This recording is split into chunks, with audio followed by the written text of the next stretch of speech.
Marahil hindi natin sila masyadong napapansin dito sa Pilipinas, pero kadalasan naman silang naipapakita sa mga palabas na may mga malalagong kagubatan. Kahit na nga na meron tayong sariling endemic na species nito na makikita sa buong bansa, maliban na lang sa Sulu Archipelago at Palawan.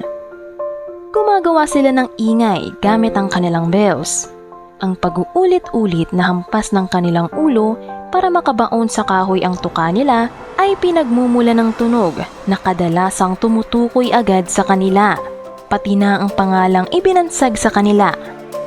Ano nga bang mga woodpeckers at bakit tinagurian silang architects of the forest? Pag-usapan natin. Ang mga woodpecker ay kabilang sa bird family na Pisidae na kinabibilangan din ng ibang mga ibon tulad ng piculets, wrynecks, sapsucker. Worldwide silang nakikita maliban na lang sa Australia, New Guinea, New Zealand, Madagascar at ilang extreme polar region. Sa Pilipinas, may isang species ng woodpecker na endemic sa atin.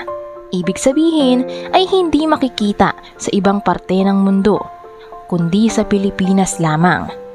Ang Philippine Pygmy Woodpecker na may scientific name na Yungipingus maculatus, also known as the Philippine Woodpecker. Ang local name nito sa Kapampangan ay Anluwage. Sa mundo, kilala din ang mga woodpeckers as the ecosystem architects o tree surgeons, specifically dahil na rin sa kanilang karaniwang ginagawa. At ito mismo ang kanilang napakalaking kontribusyon sa kapaligiran. Ang pag-e-excavate nga nila para makakain ng mga insects ay isa sa mga rason kung nakagagawa man ng ingay ang mga ibong ito. Ginagawa din nila ito para daw makipag-usap sa kapwa nila. Higit sa lahat, ang pangunahing dahilan ay they dig up trunks of trees para makagawa ng nest nila for their youngs.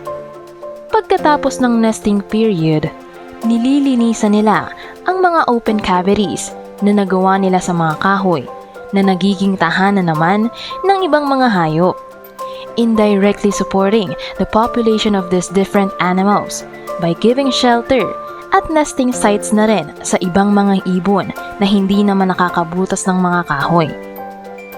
Ito ang main contribution of the woodpeckers sa overall biodiversity and health of the forest.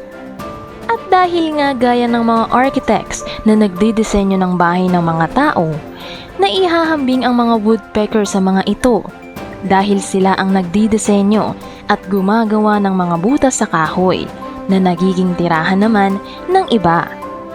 Kaya ang presence ng mga woodpecker ay nagpapahiwatig na malusog at maayos pa ang kalagayan ng kagubatan dahil sa malalaking kontribusyon nito sa populasyon ng iba pang mga hayop sa pamamagitan ng nagagawa nitong nesting place.